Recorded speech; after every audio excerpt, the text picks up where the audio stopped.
I fired into the drift, and the dark drank the muzzle flash. The shot hit rock and came back as a flat slap. My light swung and everything looked the same. No smoke, no shine, just a hole that kept taking. I should have backed out then. I knew better. I hunt things that make rules, not ones that break them.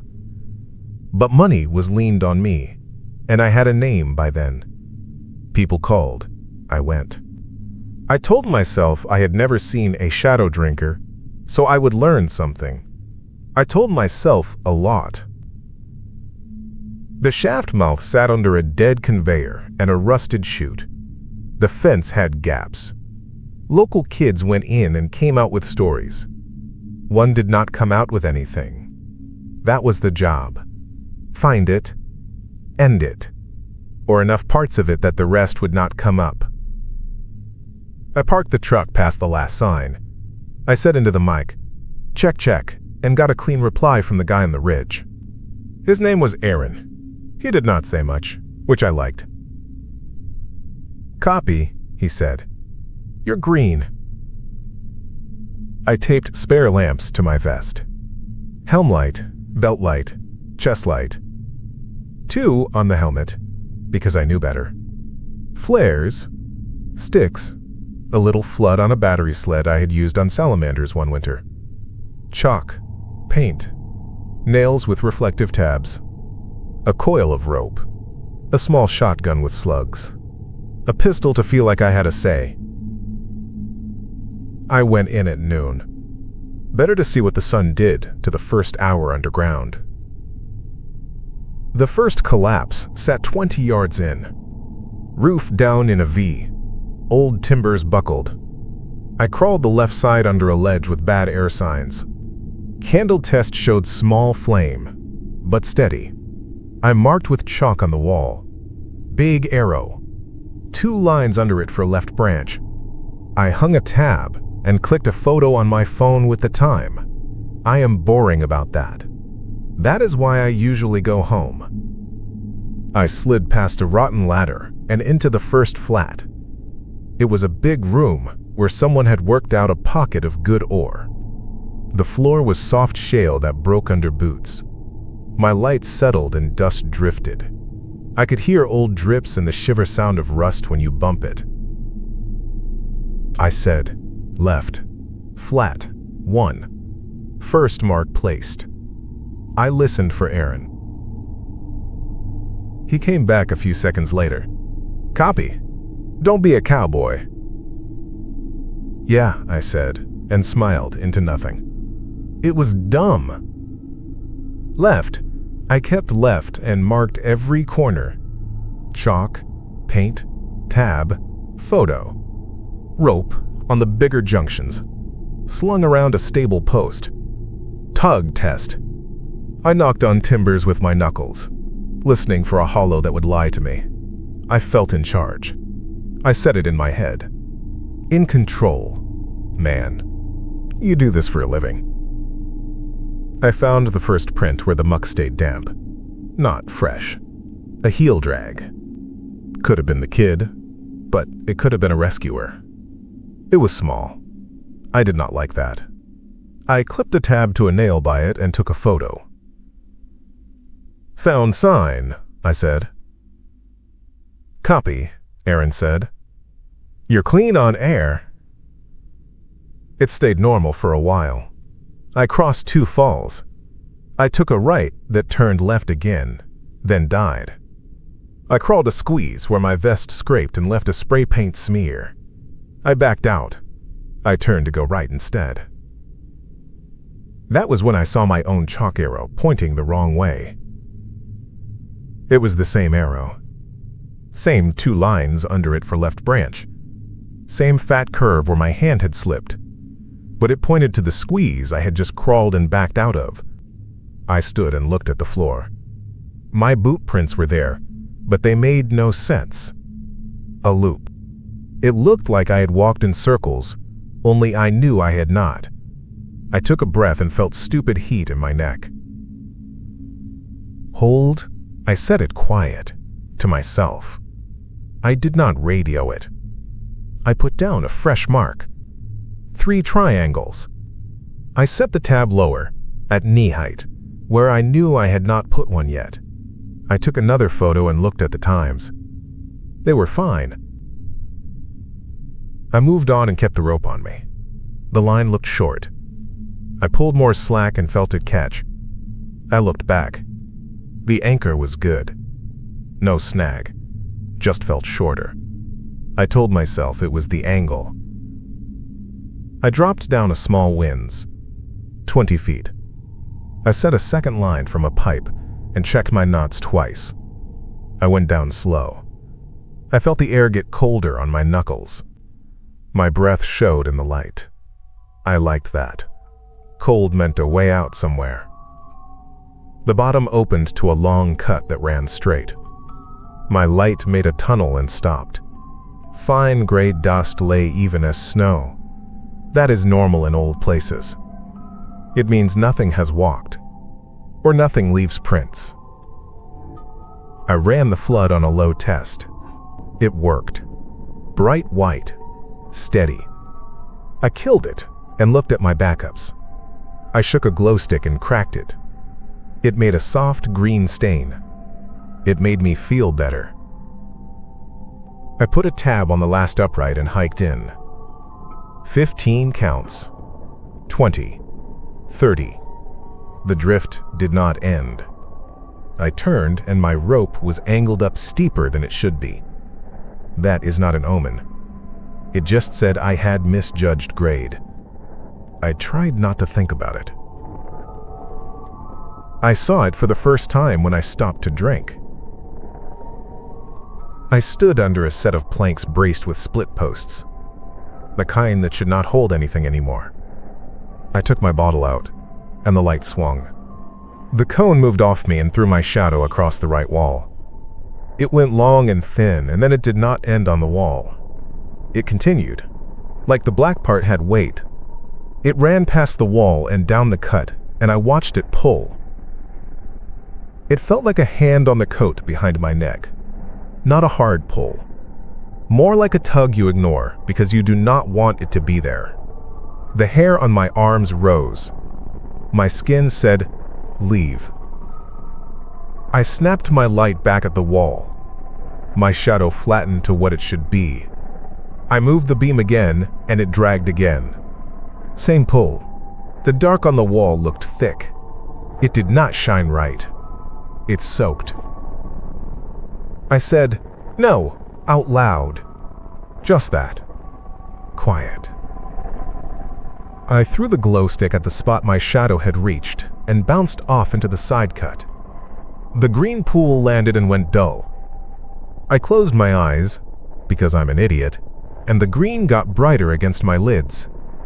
I opened them, and it dimmed again. I did that twice, just to see if I was crazy. It was the same both times. I felt my stomach do a small flip. I backed to the rope and put a gloved hand on it. It felt wrong. Warm. The air was cold. The rope had been in cold air. There was no reason for it to be warm. I clipped in and went up the 20 feet. My breath shook once. I did not like that. At the top, I made a plan. Simple. Go back to the flat room. Set a base. Floodlight on the room. Sticks. Flares ready. Mark everything double. Pull back only if I felt the pull again. I told myself the thing fed on shadow, so light beats it. That is how my head made it easy. Drink shadow, fine. I will take the glass away. I walked back to the chalk arrow that had changed, and it was right again. The point showed the way I came. I stopped and put my hand on the wall. Chalk smeared under my glove. I looked at my photo again. Same mark. The time was the same. I breathed slow. I said, "It's fine." I knew I was lying. I hit the room and did what I said. Floodlight up on a stand. Cable to the battery sled. Everything taped and tied. I popped 2 flares and stuck them in cracks. Red light ran over wet rock and old bolts. I hung reflective tabs like a Christmas tree. I checked the small radio repeater I had brought and got a good tone. "Set base," I told Aaron. "I'll sit a bit." "Good," he said. "Rest and eat." I ate a bar and had water. I wrote notes. I reloaded the pistol and set it down by my knee. My hands stopped shaking. The room felt clean with the flood going. The corners did not push back. I almost forgot the tug. I tested gear because I always do. I cycled my lamps. Helmet main, bright. Helmet backup, bright. Belt light, bright. Chest light, bright. I put the glow sticks in a line and looked at them. They did not pulse. I closed my eyes. They pulsed. I opened and they stilled. I laughed once. It sounded wrong in there. I keyed the radio. "Say something." "What?" Aaron said. "Anything. I need a human noise." "You're an idiot," he said. That helped. I do not know how long I sat. Maybe 20 minutes. 30. I felt cocky. The flood made a small hum, and that sound meant I was winning. I decided to go left from the room. I had a map in my head now. I would tag 3 more cuts and go back. Then we could plan a second push with more bodies. I said that, loud, like it made it true. "Going left again?" I said. "Copy," Aaron said. I waited for him to say, "Don't go alone." He did not. I left the flood in the room.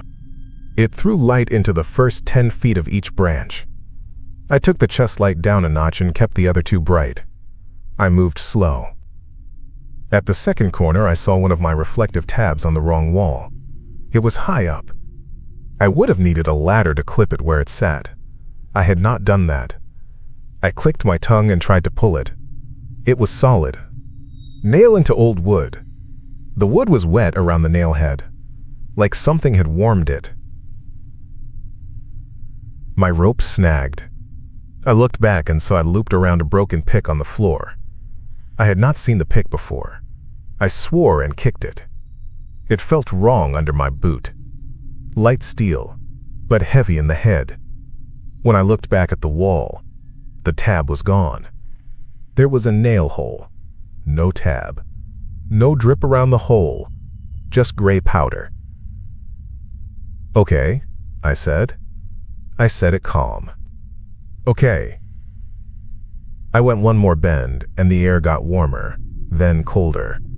I set my hand out to feel the move. It went cold on my palm and stayed. I smelled old oil. I smelled something like pennies. The old mine smell went under it. I heard my voice. It came from the right branch I had not taken yet. It said the same words I had said 2 minutes before. "Going left again." Then the click of the radio. Then silence. I froze and felt blood in my face. I clicked and said, "Aaron?" "Copy," he said, but his voice came thin from behind me, from the room. Then 2 seconds later it came again, but from the right branch. The same word. "Copy." I did not move for 10 breaths. I think I counted out loud. "Last call," I said. "Do not talk for 30 seconds. Nothing. The hum of the flood. My breath. A little drip. I closed my eyes, and the hallway brightened. I opened them, and the chest light flickered. I slapped it. It steadied. I checked the cable on the flood. It was fine. I felt good that my hands still did what they should do. That is something. The floor turned to broken gravel past that. I did not like the sound it made under my boots. It carried. I tried to step light. I do not move light. I have too much on me. Around the next turn, the roof had gone and come down and made a crawl. The dust there hung like fog. My lights caught it and made a sheet. It looked like rain frozen in 1 second. I put my hand under my nose and tasted grit and iron.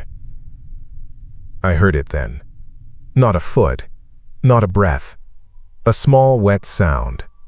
Like someone at the end of a drink with a straw. Tiny. Then again. It came from ahead. It came from behind. A little late. Then from the side, like a repeat. The timing was wrong. It made me want to claw my ears.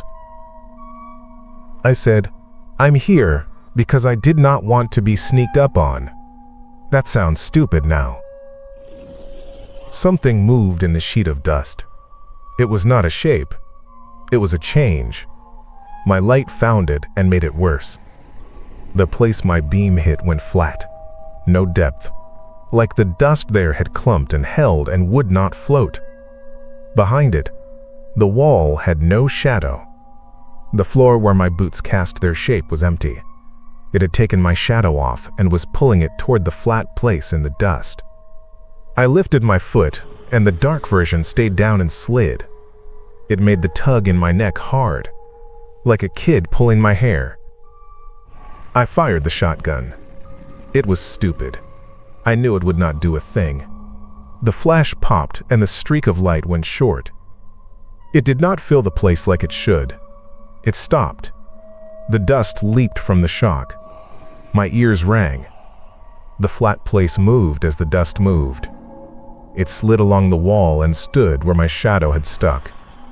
Then it thinned and ran up the corner and stopped again, like it tested the angle. I yanked my flares out of my vest. One fresh, one half. I hit the fresh one, and it flamed. I threw it at the corner. The red washed over and went orange, then pink, like it had lost something. It still lit. It still was a fire. But the color looked wrong. The shadow on the floor ran to it. It joined. The flat place thickened. It sounded like that straw again, faster. Back out, I told myself, and then I turned to do it, and the way back was not the same length it had been. The rope lay to the right where left should be. The flood hum was faint, like it was 2 rooms away. I took 5 steps and the hum got fainter. I made a choice. Bad one. I went forward to the crawl. I figured a tight place is bad for a thing that wants space for shadows. I do not know. It sounded good in my head. I dropped to my belly and pushed the shotgun ahead of me. Gravel went into my sleeves. My pack scraped. The crawl had splinters from the split posts, and I dug one into my forearm and felt wet. I kept moving and kicked my boots. My light threw a bar ahead under the rock. The shadow of my head should have shone on the roof. It did not. The bar just stopped. Behind me, my rope jerked. Not a snag. A clean pull. My harness bit my hips. I kicked back and felt my boot hit air. Not wall. Not rock. Just more space than there should have been. I had crawled 10 feet. I should have hit the place where the rope turned. I did not. "Aaron," I said, "if you hear me, say nothing." The radio clicked once without a voice. Then my voice said it from the wrong side. "If you hear me, say nothing." It sounded tired. I hated it. I wiggled through to the other side of the crawl and stood in a raise that went up and dead. It narrowed to a slit where light squeezed. I felt air move on my face. Cold and clean. Thank God. An exit of some kind. Small, but air is air. I looked down the way I had come and saw the flat place in the dust come under the rock by inches. Like a spill of oil pulled by a rag, it hit the narrow and thinned, then thickened again, slow. It did not care about walls. It only cared about where my shadow fell. I pulled the flood battery off my sled and set the flood on the ground, pointing at the hole up. I flicked it and it did not turn on. I hit it again. Nothing. I set my pistol on a rock and used both hands and cursed. I closed my eyes, because I do dumb things, and the glow behind my eyes brightened like someone had turned on day. I opened and the flood blazed into life. The light hit the slit and made it blind. It washed back at me, hot and white. The dust went white. Tears came. The floor in front of me went flat again, but it stopped where the light burned hardest. I saw something in the glare. Not a face, not a body, a difference. It was a column of thick dark where there should have been light, and around it the air wavered like heat. It made a long hole in the world where my eyes could not sit. The dust ran around it like water around a pole.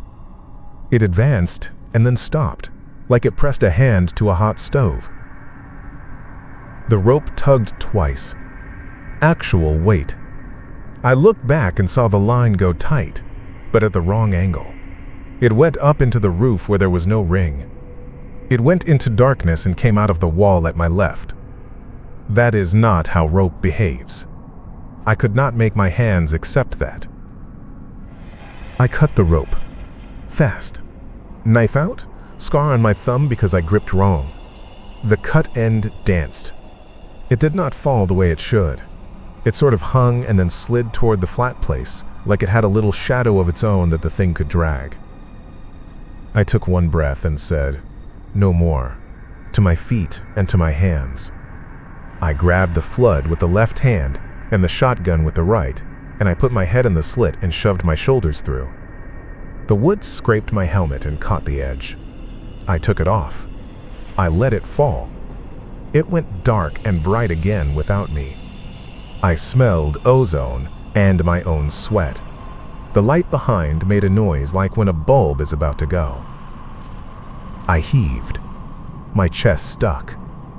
I exhaled and flattened and pushed and peeled skin off my ribs on old wood. It took me once by the ankle. Not a hand. Not a jaw. That pull again. On my boot heel. Through the leather. Through the sock. At the shadow there. It was not strong, but it felt like the start of drowning. Like the first moment you realize you can't get up. White panic went through me. I kicked. My heel hit rock and the pull let go. The flood snapped and popped and I smelled a hot coil. I pulled my legs up and was out. I lay in a wedge where two rocks had fallen together and made a triangle. My shoulders were scraped. My arm wet with blood from that splinter. I lay there with my head pressed to the cold stone and listened. The straw sound came a few times from below. Then it got clogged by stone and it faded. The floodlight hissed and then gave one hard flash that filled the wedge with a white that hurt. Then it died. I crawled toward the clean air on my belly and came out in a stope with a hole in the roof the size of a door. Daylight came in like a pillar and picked up the dust and made it gold. I could not stand up in it. My legs shook. I sat and laughed once, and then I leaned forward and threw up and watched it run under a rail. I did not call Aaron right away. I did not want to hear my voice from the wrong place. I sat until my heart slowed. I got out by climbing an old ore chute that groaned under me and dumped me into a different room with birds nesting in the beams. It took me an hour to find the original way in. I passed two of my marks on the wrong walls. One was fresh chalk, my handwriting, pointing at a shallow hole, the kind kids dig when they want to bury something. I did not look in it. When I got to the truck, I said, "Out, into the mic." It took 10 seconds. Maybe 12. Then Aaron said, "From the right direction this time. Copy." He did not ask questions that day. I did not tell him I had cut the rope. I did not tell him about the light behind my eyes. I went home and slept with all the bulbs on. "Bae, In the morning, my eyes hurt and my arms stuck to the sheet. The splinter was still in there, deep, black.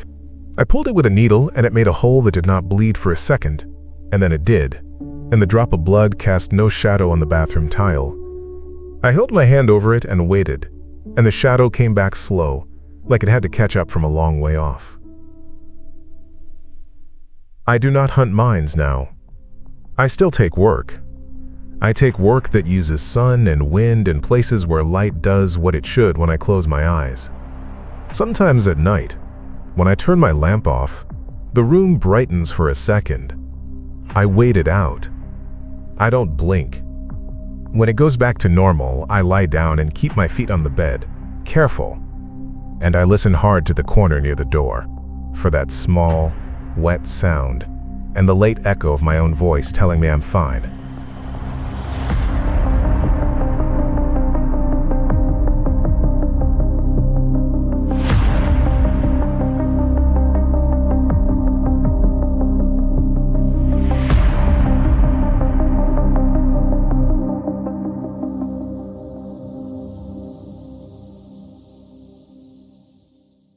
I hope you enjoyed that one.